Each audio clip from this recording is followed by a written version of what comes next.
Hello everyone. तो आज भी हमारे पास काफी सारे अपडेट है। तो पहले अपडेट की बात करते हैं तो हमारी गवर्नमेंट ने industrial relation code amendment bill pass किया है पार्लियामेंट में, जिसके अंडर जो भी सेक्शन 104 के अंडर जो भी लॉज आते थे, 3 लॉज थे, वो हट के नया रूल आएगा जो कि उसी के अंडर होएगा। सिंपल भाषा में बताऊं तो पहले 3 लॉज थे वो हटेंगे और एक नया लॉ ऐड होगा जो कि पूरे सिस्टम को सिंप्लीफाई करेगा और जो भी वर्कर होंगे उनको ईजी होगा अगर कुछ भी केस हो जाता है। तो ये लॉज अभी चालू नहीं हुआ है, अभी पास हुआ है, अभी बहुत सारा काम धाम होगा। अब बात करके चले तो ओप्पो जो उसका सब ब्रांड है रियलमी, उसको अपने साथ मर्ज करने वाला है इंडिया में। चाइना में ऑलरेडी कर चुका है। जो इनकी सेल्स और सर्विस वाली टीम होगी रियलमी से, उनको आधे एम्प्लॉय को ले ऑफ करने वाला है और जो बचे हुए टीम होंगे या स्टाफ होगी वो उसको ओप्पो के साथ मर्ज करेगा। सर्विस स्टोर थे वो ओपन ही रहेंगे, वो अलग अलग ही रहेंगे और अलग अलग तरीके से ही काम करेंगे। और रिसेंट में बहुत सारी कंपनियों ने भी किया था ऐसा ही, वीवो ने किया था, IQ मर्ज किया था अपने साथ। तो अब बात करते हैं भाई इंडिगो की। तो DGCA ने, director general of civil aviation ने, ड्यूटी टाइमिंग थी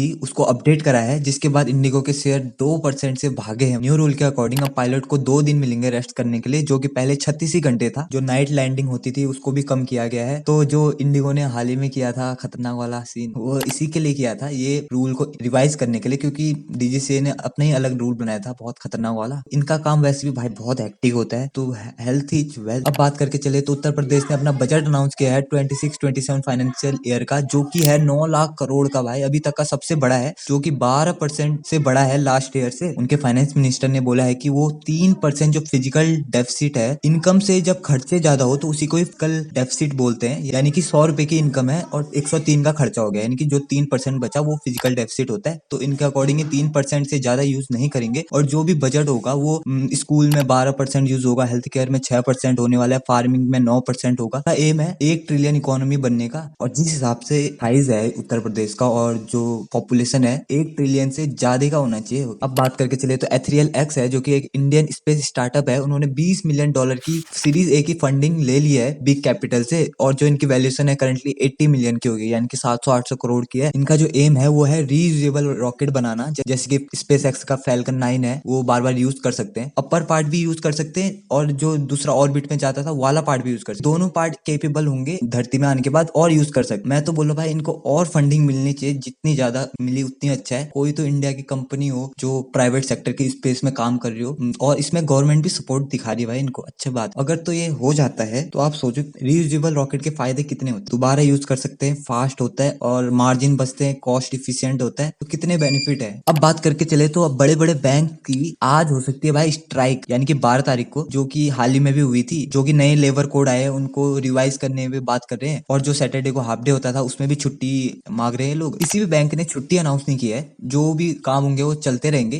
पर छोटे मोटी दिक्कतें हो सकती है, ऐसा स्टेट बैंक ने बोला है। और अब बात करें तो फोर्ड की, उन्होंने $8.2 बिलियन का लॉस किया है 2025 में अपने जो ईवी सेगमेंट में आने की वजह से। इन्होंने बहुत सारी पार्टनरशिप करी थी जो चली नहीं, जो इनका नेक्स्ट F-15 लाइटनिंग पिकअप्स और जो इलेक्ट्रिक वैन्स और जो इनकी पार्टनरशिप थी वो बहुत सारी कैंसिल हुई थी। मतलब कि इन्होंने जितना सोचा था उतनी बिकी नहीं, या डिमांड नहीं थी, क्या हुआ पता नहीं। जो इनका हाइब्रिड मॉडल या पेट्रोल मॉडल था उनमें प्रॉफिटेबल ही है हमेशा की तरह। और जो इनका टोटल रेवेन्यू था तब भी भाई 188 बिलियन था, बहुत ज्यादा होता है। BYD या टेस्ला जैसी कंपनी है, बहुत कंपटीशन बढ़ा रही है मार्केट में। और BYD की बात करें तो BYD ने 4.6 मिलियन वर्ल्ड वाइड सेल्स की है, और फोर्ड ने 4.4 मिलियन यूनिट बेचे थे। बहुत एग्रेसिवली एक्सपेंड कर रहा है BYD, साउथ अमेरिका, अमेरिका या यूरोप में बहुत खतरनाक तरीके से एक्सपेंड कर रहा है। तो BYD ने पिछले साल टेस्ला को भी पछाड़ा था ईवी में, इस साल फोर्ड को पछाड़ा है, और इंडिया में भी आने का कोशिश कर रहे हैं। वो तो थोड़ा लेट हो रहे हैं, नहीं तो इंडिया में भी जबरदस्त सेल कर सकते हैं। अब बात करते हैं हेनकिन की, जो कि एक बियर जाइंट है, बियर कंपनी है। 6000 लोगों को जॉब से निकालने वाली है अगले 2 साल के अंदर, क्योंकि उनकी जो बियर की सेल है कम हो सकती है उसके चलते। और इन्होंने हाल ही में भी थोड़े एम्प्लॉय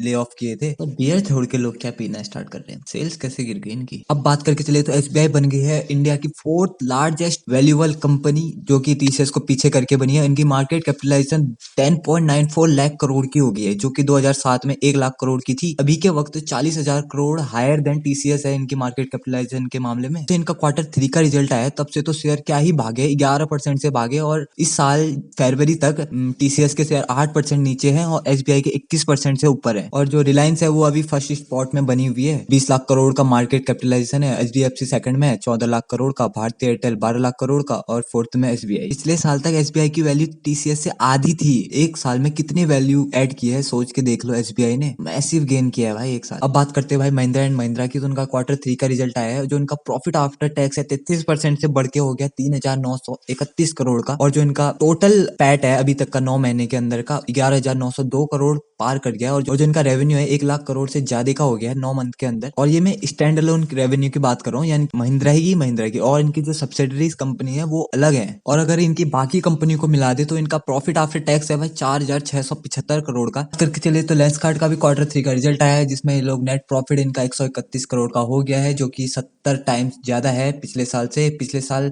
1.9 से 2 करोड़ का इन्होंने रिपोर्ट फाइल की थी। और इनका रेवेन्यू फ्रॉम ऑपरेशन भी बढ़ा है 38% से ईयर ऑन ईयर, 2300 करोड़ का इनका ऑपरेशन फ्रॉम रेवेन्यू है। इनका आईपीओ आया था हाल ही में नवंबर 2025 में, तो उसके बाद ये अच्छी बात है, जो भी प्रमोटर होल्डिंग होंगे या रिटेल इन्वेस्टर होंगे उनके लिए अच्छी बात है।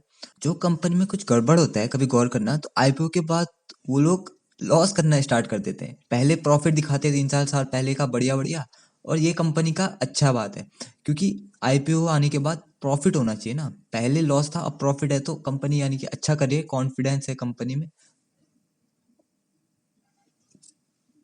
तो सही है।